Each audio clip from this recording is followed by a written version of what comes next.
किसी समय तारापुर गांव में कृपा शंकर नाम का पंडित रहता था। उसका गोपाल नाम का एक ही बेटा था जो वयस्क हो चला था।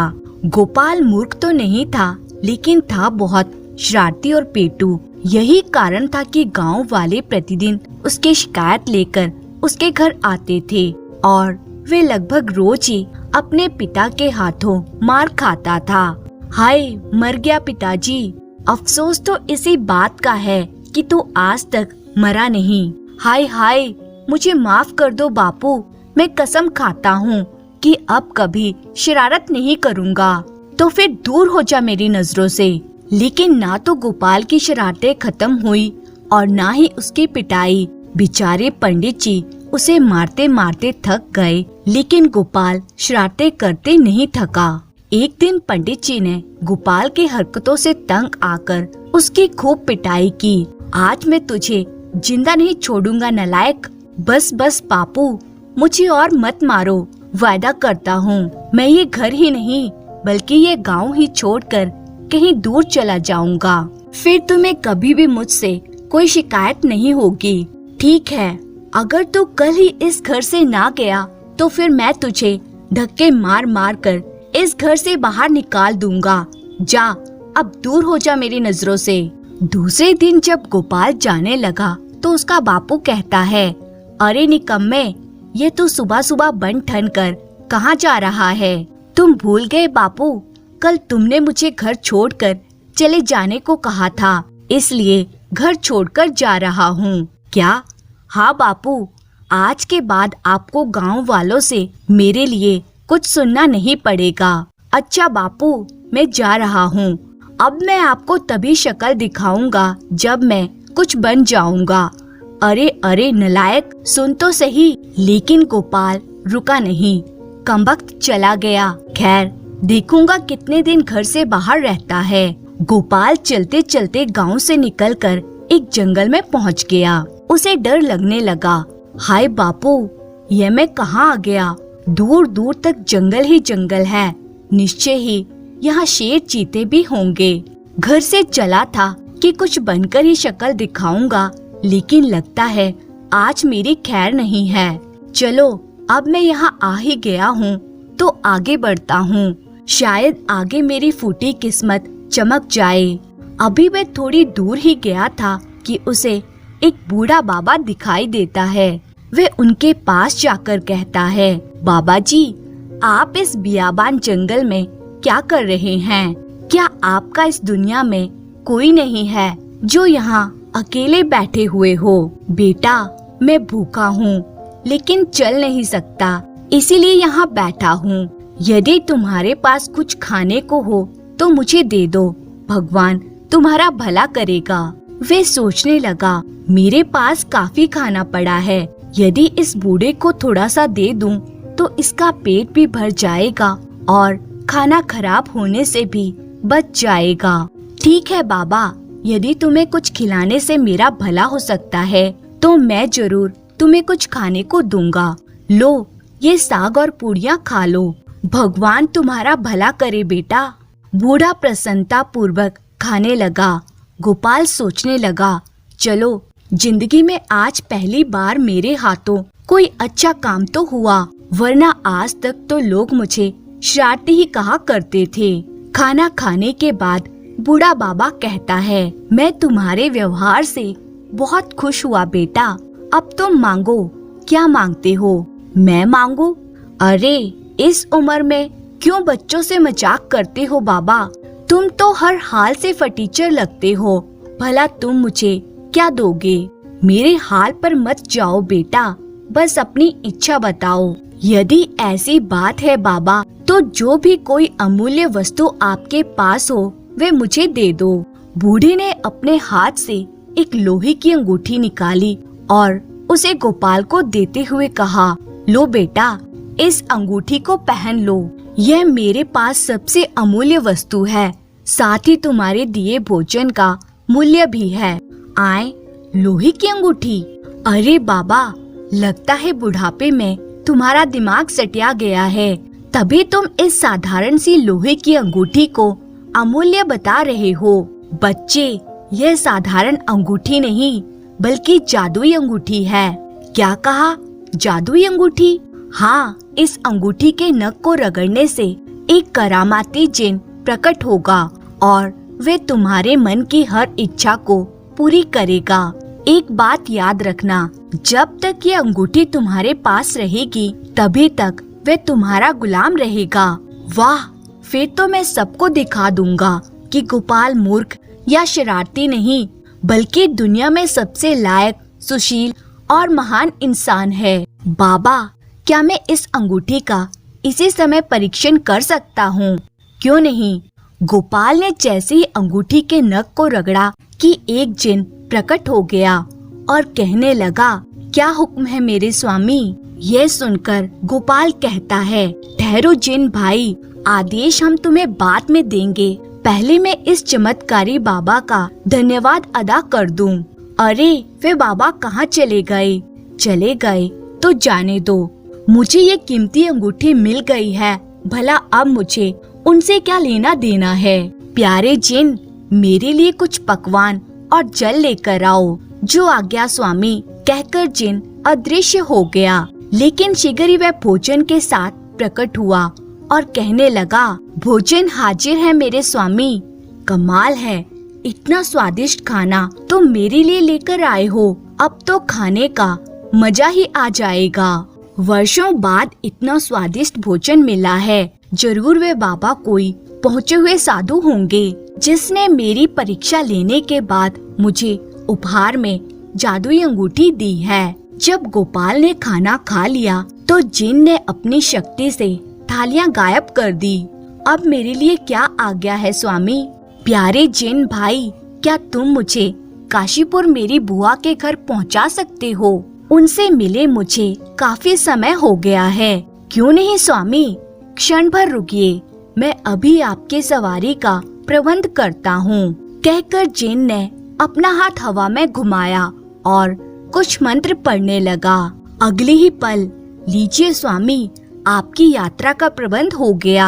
आप इस चमत्कारी कालीन पर बैठ जाइए, फिर देखिए इसका कमाल। गोपाल के कालीन पर बैठते ही जिन भी उसके साथ कालीन पर बैठ गया। फिर जिन ने न जाने कौन सा मंत्र पढ़ा कि कालीन हवा में उड़ चली। वाह जिन भाई, तुमने तो कमाल ही कर दिया। इतनी तेज रफ्तार से तो कोई पक्षी भी नहीं उड़ सकता।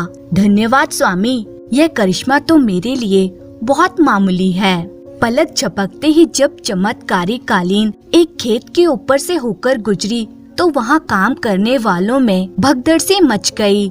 अरे बाप रे, ये कौन सी बला हमारे गांव में आ गई? अरे बचाओ! ऐसा मार्ग में कई बार हुआ।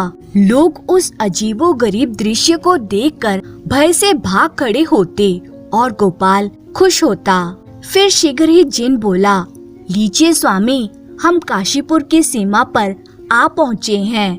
अरे जिन भैया, जल्दी से कालीन को नीचे उतार दो, वरना यदि हमें देखकर यहाँ भी हंगामा मच गया तो फिर सब गुड़ गोबर हो जाएगा और मैं अपनी बुआ के यहाँ भी शरारती के नाम से बदनाम हो जाऊंगा। समझ गया स्वामी, अभी कालीन को नीचे उतारता हूँ। जिन ने चमत्कारी कालीन को तुरंत नीचे उतार दिया।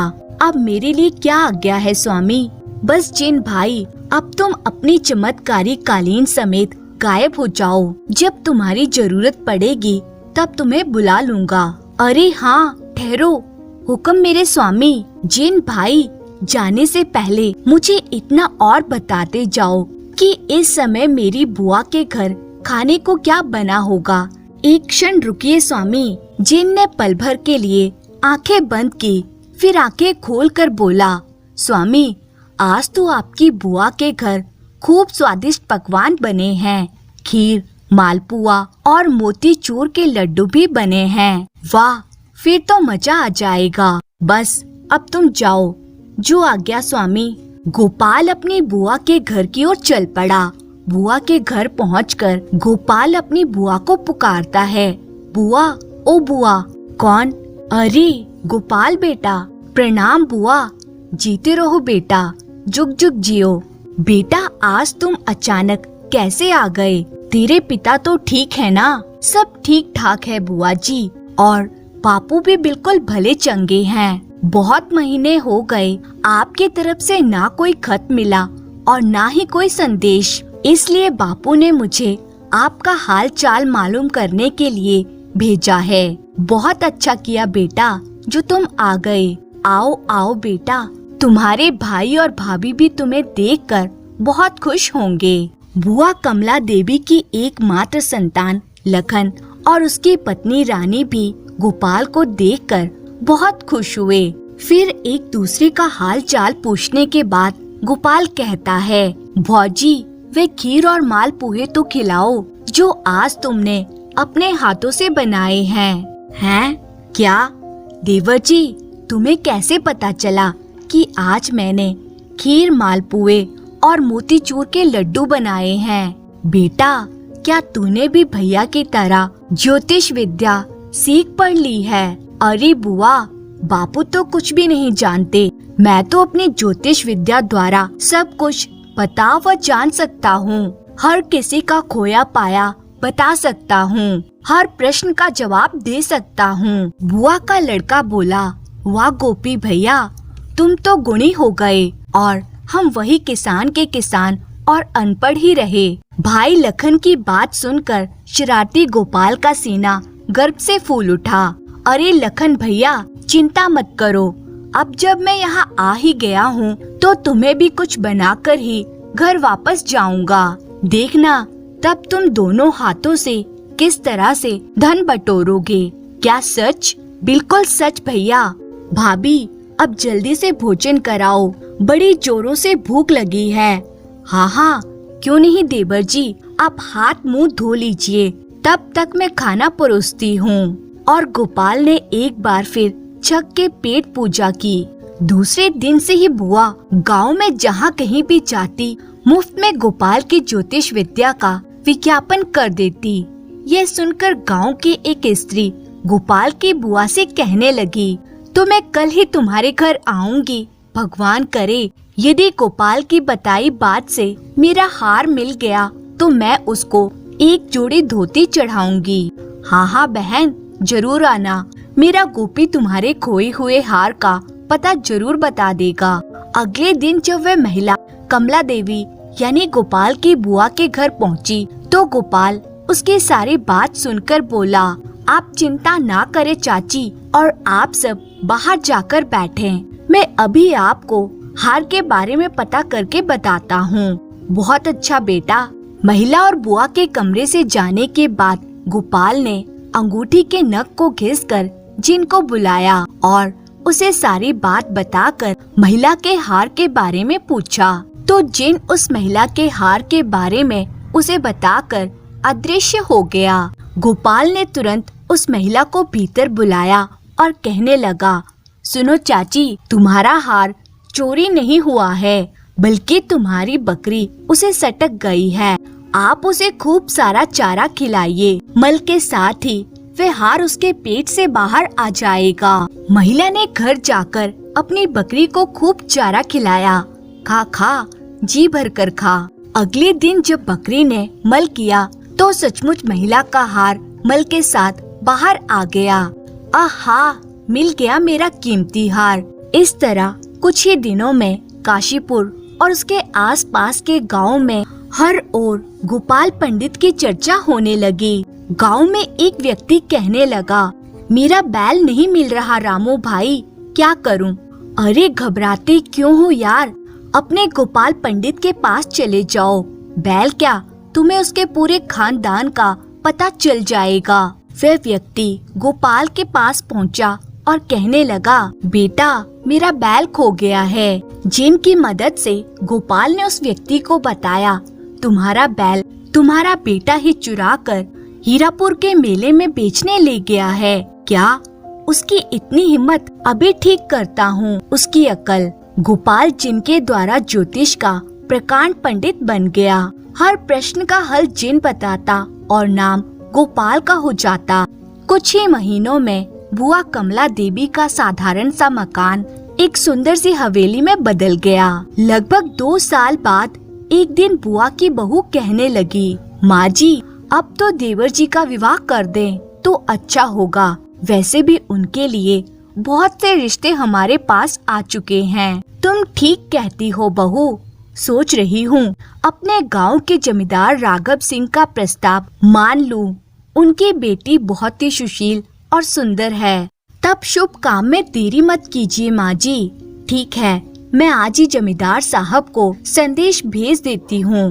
संदेश मिलते ही जमींदार स्वयं कमला देवी से मिला और उसने खुशी खुशी गोपाल के साथ अपनी बेटी का विवाह तय कर दिया।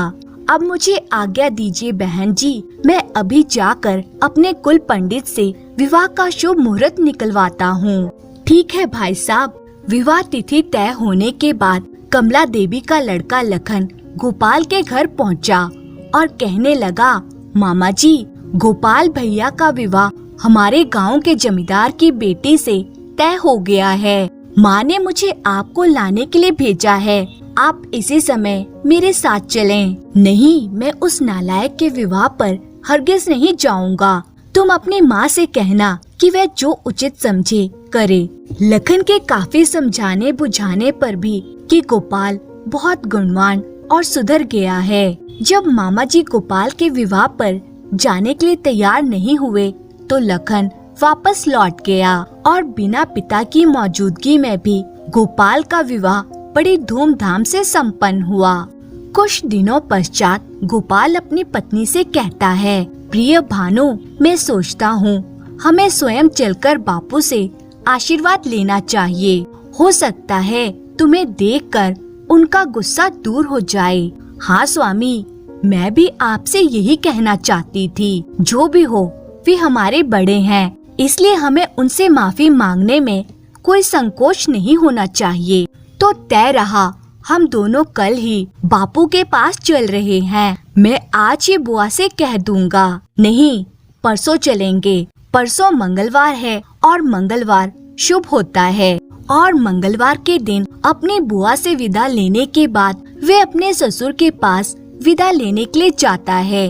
तो उसका ससुर कहता है, बेटा गोपाल, अच्छा होता यदि तुम पैदल जाने की जिद छोड़कर कुछ मजदूर और पालकी ले जाते।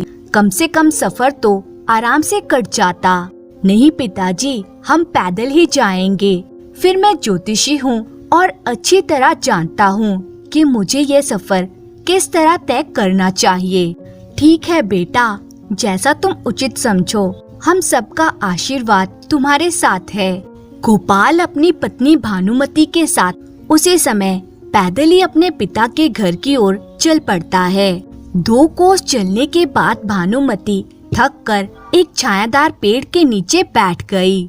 अरे भाग्यवान, तुम तो अभी से थक कर बैठ गई। अभी तो हमें 2 दिन और 2 रात का सफर और तय करना है।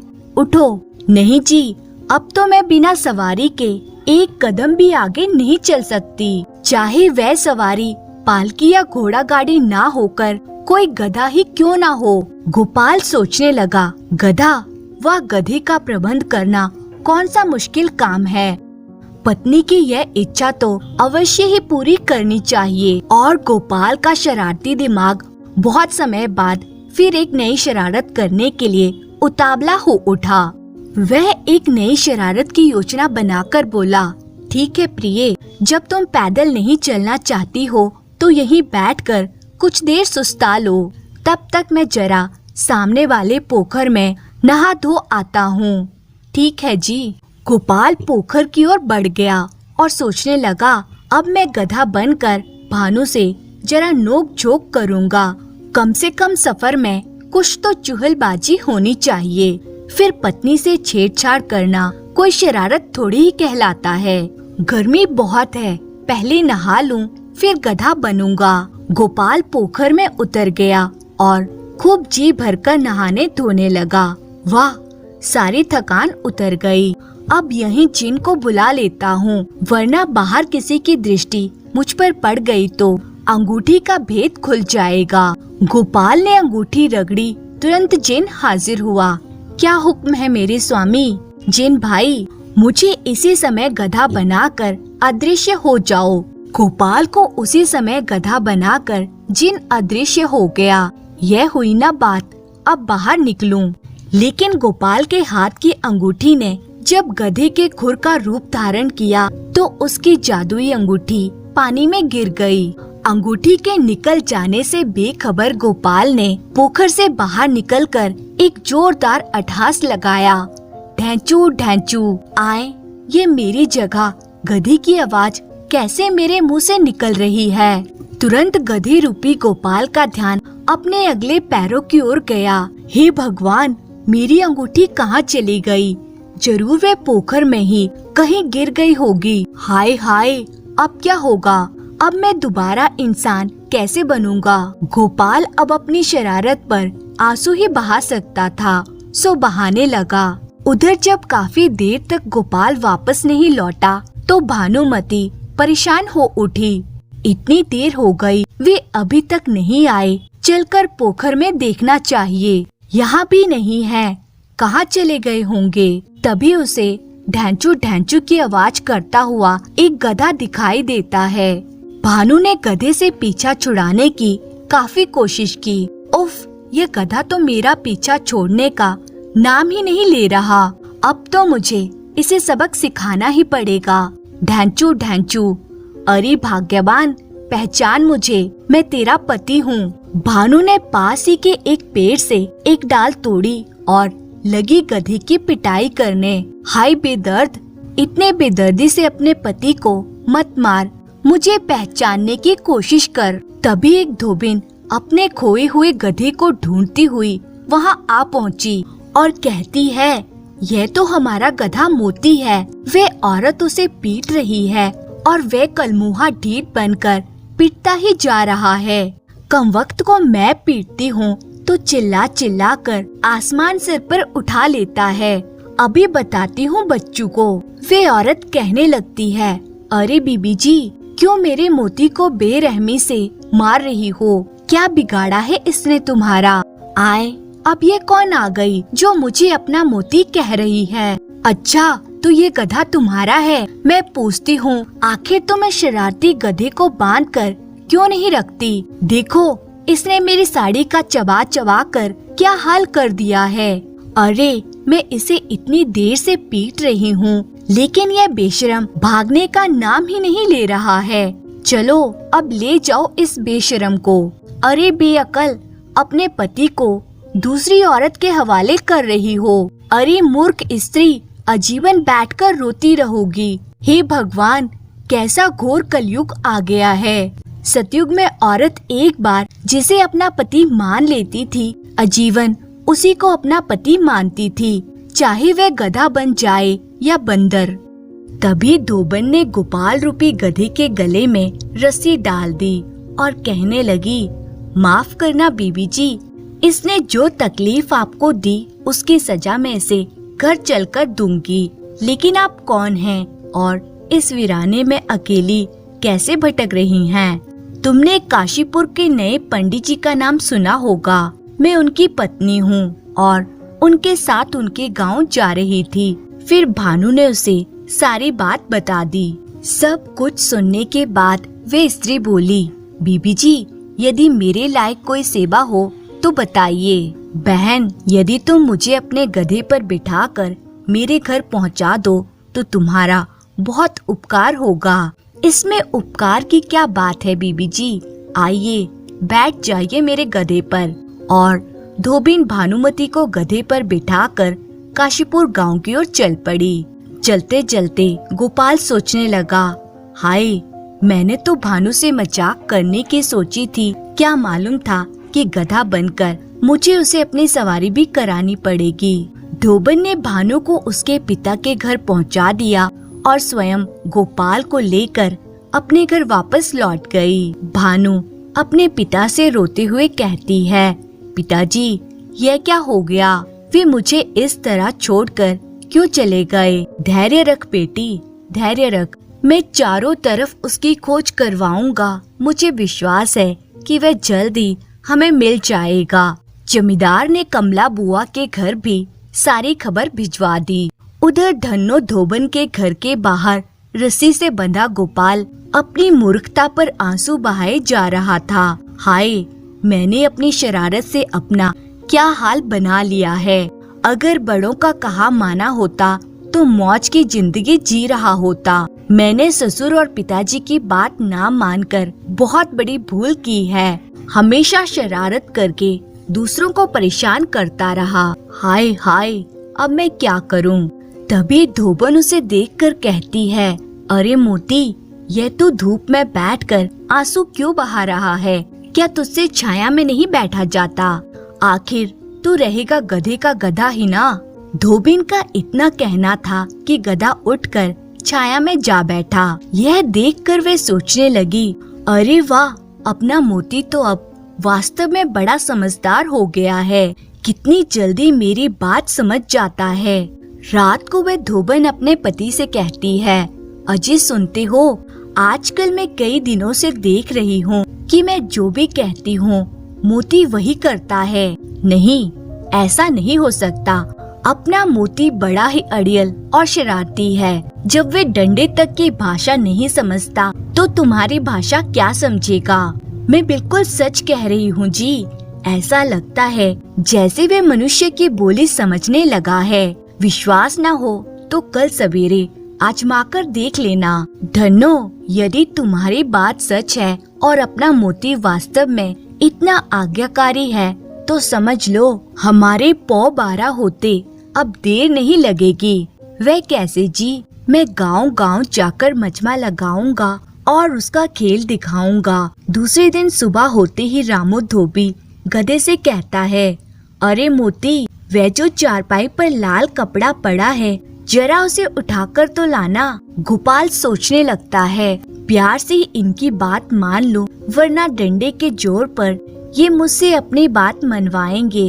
गोपाल ने चुपचाप वह कपड़ा उठाया और धोबी की ओर चल पड़ा। अरे वाह मोती, तुमने तो तबीयत खुश कर दी। अब तुम देखना मैं तुम्हें रोज कितनी हरी हरी घास खिलाता हूँ। हाय हाय, घास खा खा कर तो मेरा पेट खराब हो गया है।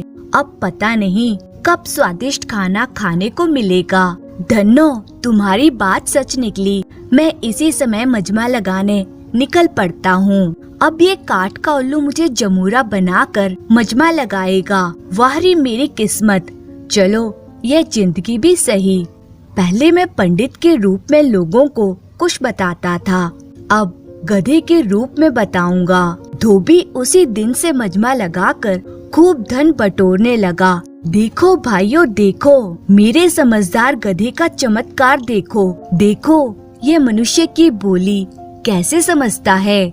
इसी तरह तमाशा दिखाता रामू धोबी एक दिन गोपाल के साथ काशीपुर के जमींदार की हवेली के सामने जा पहुंचा।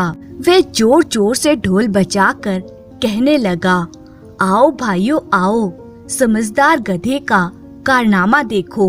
अपने घर से गधे को देखकर भानु सोचती है, अरे यह तो वही गधा मालूम पड़ता है जिसने मेरी नाक में दम कर दिया था। जल्दी ही गोपाल की नजर भी अपनी पत्नी भानुमति पर पड़ी और वे सोचने लगा, आहा, वह रही मेरी पत्नी। अरे भाग्यवान, एक बार तो मुझे पहचान ले, मुझे गले से लगा ले। उसकी दृष्टि पड़ती ही भानु वहाँ से चली गई। हाय रे मेरी फूटी किस्मत। बेटी अपने बाप के घर खुशहाल है और जमाई ससुराल के सामने गधे के रूप में खड़ा है।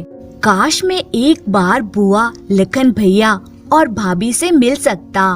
तभी एक व्यक्ति आकर बोला, ए मदारी, तुम्हें जमींदार साहब की बेटी यानी छोटी मालकिन हवेली में बुला रही है। क्या कहा? छोटी मालकिन बुला रही है? हाँ, अब लगता है आज मेरी किस्मत खुल जाएगी। चलो भाई चलो। हवेली के अंदर पहुंचकर मदारी कहता है, प्रणाम मालिक। गोपाल भी ढैंचू ढैंचू करके कहता है, प्रणाम पिताजी। हाय, तुम कैसी हो भानुमति? जमींदार कहता है, मदारी, हम तुम्हारा तमाशा देखना चाहते हैं। अभी लीजिए मालिक। अरे जमूरे, तू छोटी मालकिन के पास कहाँ जा रहा है? चल इधर आ। लेकिन गोपाल ने आगे बढ़कर भानुमति की साड़ी का पल्लू अपने मुंह में दबा लिया। भानु कहती है, अरे मोती, तू अभी तक मुझे नहीं भूला। मेरी साड़ी फिर पकड़ ली तूने। भला तुम्हें कैसे भूल सकता हूँ प्रिय, तुम्हारी वजह से ही तो मेरी ये हालत हुई है। अरे मोती के बच्चे, छोड़ मालकिन की साड़ी, वरना रहने दो मदारी, मुझे इससे कोई शिकायत नहीं है। अरे भोलू, इस समझदार गधे के लिए गुड़शाला से बढ़िया घास तो ले आओ। हाय मेरा भाग्य, मेरी ही पत्नी आज मुझे घास खिला रही है, वह भी मेरे ही ससुराल में। नौकर ने घास लाकर गधे के सामने डाल दी। मजबूरन गोपाल को वह घास खानी पड़ी।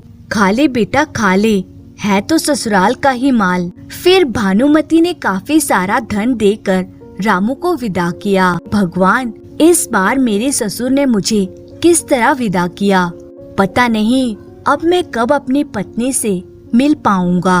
अब धोबी धोबन के दिन बड़े आनंद से गुजर रहे थे। सच धन्नो, मोती की वजह से तो हमारे दिन ही फिर गए। घर में किसी चीज की कोई कमी नहीं रही। अजी, तभी तो मैं भी मोती का खूब ध्यान रखती हूँ और उसे पेट भर कर घास खिलाती हूँ। यह सुनकर गोपाल सोचने लगा, अरे ओ धोबीन और धोबी के बच्चे, मौका आने दो।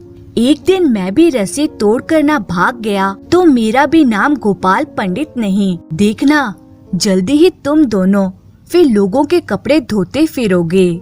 और एक दिन जब रामू गोपाल को लेकर मजमा करने जा रहा था तो गोपाल को भागने का मौका मिल गया। उसने झटके से रस्सी छुड़ाई और भाग निकला। अरे अरे मोती के बच्चे, रुक जा। मोती कहाँ भागा जा रहा है? पर मोती नहीं रुका, वे भागता ही चला गया।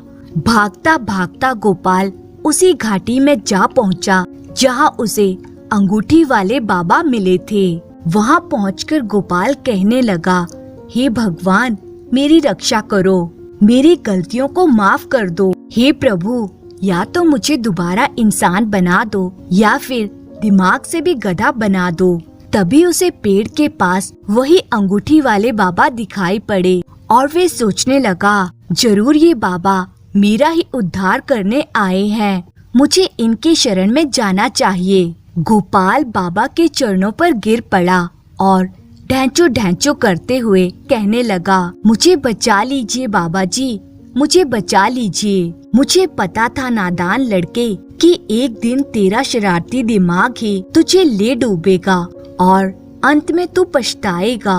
मुझे तेरी मदद तो नहीं करनी चाहिए, पर मैंने एक दिन तेरा अन्न खाया था। उस दिन जो तूने मुझ पर दया दिखाई थी, उसके कारण मैं तुझे इंसान बना रहा हूँ। साधु बाबा कोई मंत्र पढ़ने लगते हैं और कुछ ही पलों के बाद गोपाल गधे से मनुष्य का रूप ले लेता है। गोपाल बाबा जी के चरणों में गिरकर कहता है, बाबा जी, आपका ये उपकार मैं जीवन भर नहीं भूलूंगा। तो फिर मुझे वचन दो कि अब तुम भविष्य में फिर कभी शरारत नहीं करोगे और सबका आदर करते हुए उन्हें प्रसन्न रखने की कोशिश करोगे। मैं आपको वचन देता हूँ बाबा। गोपाल का वचन देना था कि साधु बाबा अदृश्य हो गए। उनके अदृश्य होते ही वह अपनी पत्नी भानुमति से मिलने के लिए काशीपुर चल पड़ता है। गोपाल सही सलामत काशीपुर अपने ससुराल पहुंचता है। गोपाल को सही सलामत देखकर जमींदार और उनकी बेटी भानुमति बहुत खुश होते हैं।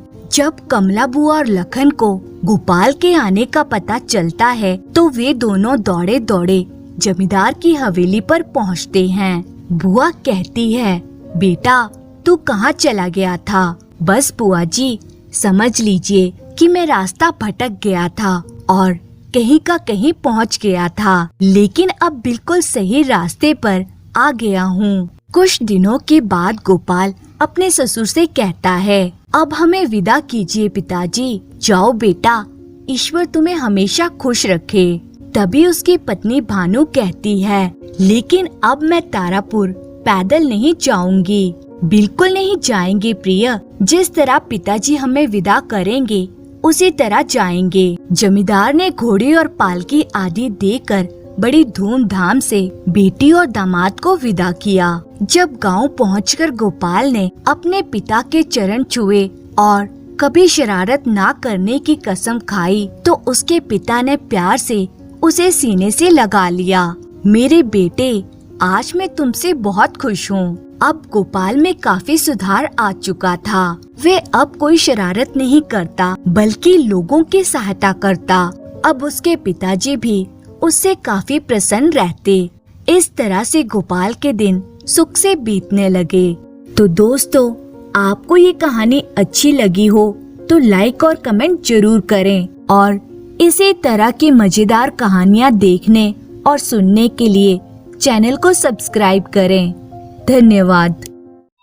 बहुत समय पहले की बात है। जयनगर राज्य में राजा विक्रम सिंह शासन करता था। राजा को धन दौलत की कोई कमी नहीं थी। खजाना स्वर्ण मुद्राओं से भरा पड़ा था। बहुत ही सुंदर और आलीशान महल था राजा का। परंतु यह सब होने के बावजूद भी राजा प्रसन्न नहीं था। राजा ने प्रसन्न रहने के लिए सुख सुविधा की तमाम चीजें जुटाई। पुराने महल की जगह एक संगमरमर के पत्थरों से जड़ित महल बनवाया। महल में तमाम सुख सुविधाओं का प्रबंध किया। उसने पड़ोसी राज्य विक्रमनगर के राजा अजय सिंह की सुंदर पुत्री राजकुमारी सुकन्या से विवाह रचाया। परंतु राजा विक्रम सिंह के मन को शांति नहीं मिली। वे हमेशा इसी सोच में डूबा रहता था कि क्या उपाय किया जाए जिससे कि उसे शांति और सुख मिल जाए। धीरे धीरे समय बीतता रहा। समय बीतने के साथ राजा विक्रम सिंह को सुखी रहने का कोई उपाय नजर नहीं आया। तो एक दिन उसने अपने दरबारियों को झिड़क दिया। वह बोला, तुम इतने लोग दरबार में बैठे हो, तुम्हें इस बात का पता क्यों नहीं है कि मैं सुखी क्यों नहीं रह पाता हूँ? आप लोग कोई उपाय क्यों नहीं बताते कि मुझे क्या करना चाहिए? राजा विक्रम सिंह के गुस्से को देखकर सारे दरबारी सहम गए थे। उनमें से एक दरबारी जो बुद्धि से तेज माना जाता था ने हिम्मत कर कहा, महाराज, मेरी आपको एक सलाह है। आप जब भी कोई काम नहीं कर रहे हों तब आपको कोई खेल खेलना चाहिए। इससे आपको सुख प्राप्त होगा। इस पर राजा क्रोधित होकर बोला, नहीं, मैं ऐसा थका देने वाला काम नहीं कर सकता। तब एक दूसरे दरबारी ने कहा, महाराज, आपको खाली समय में नीले आकाश को निहारना चाहिए। इससे आपके दिल को शांति मिलेगी। दरबारी के इस सुझाव पर तो विक्रम सिंह उबल ही पड़ा। वह गुस्से से चिल्लाया, नहीं, मैं जब भी आकाश की तरफ देखता हूँ मुझे चंद्रमा और तारे नजर आते हैं। उनको देखकर क्रोध से मेरा हृदय फटने लगता है, क्योंकि मैं उन्हें किसी भी प्रकार से प्राप्त नहीं कर सकता। राजा का क्रोध भरा उत्तर सुनकर सब दरबारियों में मौन छा गया। जब काफी देर तक चुप्पी छाई रही तो एक बुजुर्ग दरबारी ने कहा, महाराज, संगीत के बारे में आप क्या सोचते हैं? संगीत दुखी व्यक्ति को राहत देता है, वह मनुष्य को प्रसन्न कर देता है। हम आपको प्रतिदिन उत्तम कोटि का मनोहारी संगीत सुनाएंगे। दरबारी का सुझाव सुनकर राजा विक्रम सिंह तैश में आकर खड़ा हो गया। क्या तुम लोग मुझे दिन रात संगीत सुनाकर पागल करना चाहते हो? क्या एकदम मूर्खों जैसी बातें कर रहे हो? फिर राजा दरबार से उठकर अपने आराम कक्ष में चला गया। राजा विक्रम सिंह के दरबार से चले जाने के बाद अधिकतर दरबारी भी उठकर बाहर चले गए, परंतु विनय पाल नामक एक दरबारी वहीं बैठा कुछ सोचता रहा। काफी देर सोच विचार के बाद वे राजा विक्रम सिंह के आराम कक्ष में गया। वहां जाकर उसने कहा, महाराज, मुझे एक उपाय सूझा है। अगर आप वह काम कर लें तो आप अवश्य ही सुखी रहने लगेंगे। राजा विक्रम सिंह ने उत्सुक होकर पूछा, जल्दी बताओ क्या उपाय है? मैं किसी भी तरह सुखी रहना चाहता हूँ। बहुत ही सरल उपाय है महाराज। आप अपने राज्य में एक सुखी व्यक्ति की तलाश करवाकर उसकी कमीज उतरवाकर स्वयं पहन लें। इससे उस व्यक्ति का सारा सुख आप में प्रविष्ट हो जाएगा। उस दरबारी का यह उपाय राजा विक्रम सिंह को बहुत पसंद आया। उसने उसी समय सेनापति को आदेश देकर राज्य की हर दिशा में सुखी व्यक्ति की तलाश में सैनिकों को दौड़ा दिया। सैनिक कई दिनों तक ऐसे व्यक्ति को तलाशते रहे जो पूर्ण रूप से सुखी हो, परंतु उन्हें कामयाबी नहीं मिली। अंत में कई दिनों की खाक छानने के बाद एक छोटे से गांव में एक व्यक्ति मिला। वह एक छोटी सी टूटी हुई झोंपड़ी के सामने बैठ मुस्कुराते हुए गाना गा रहा था। पूछने पर उसने सैनिकों को बताया कि वह दुनिया का सबसे सुखी व्यक्ति है। सैनिकों ने उसे साथ चलने और राजा को अपने सुख का राज बताने को कहा। कई दिनों की यात्रा के बाद सैनिक उस व्यक्ति को लेकर राजधानी पहुंचे। वहां पहुंचकर उन्होंने इस बारे में राजा को सूचना दी। यह समाचार पाते ही राजा व्याकुल हो उठा। वह मन ही मन बुदबुदाया, अब मैं सबसे सुखी व्यक्ति बन जाऊंगा। उसने तुरंत सैनिकों को आदेश दिया कि वे उस व्यक्ति को अंदर ले आएं। राजा ने पहले ही अपनी कमीज उतार ली, जिससे वे उस व्यक्ति की कमीज को तुरंत पहन सके। तभी द्वार खुला और वे व्यक्ति उसमें प्रविष्ट हुआ। राजा ने कहा, आओ दोस्त, जरा अपनी कमीज उतार कर मुझे दो। इस पर वे व्यक्ति मुस्कुराया और राजा के पास खड़ा हो गया। हाय, यह क्या! राजा ने उसे देखा तो वे आश्चर्य में पड़ गया। दुनिया के सबसे सुखी व्यक्ति के तन पर कोई कमीज ही नहीं थी। वे निहायत गरीबी और अभाव में भी खुश था। अब राजा की समझ में आ गया कि सुखी होने के लिए धन दौलत और वैभव की जरूरत नहीं होती। धन्यवाद।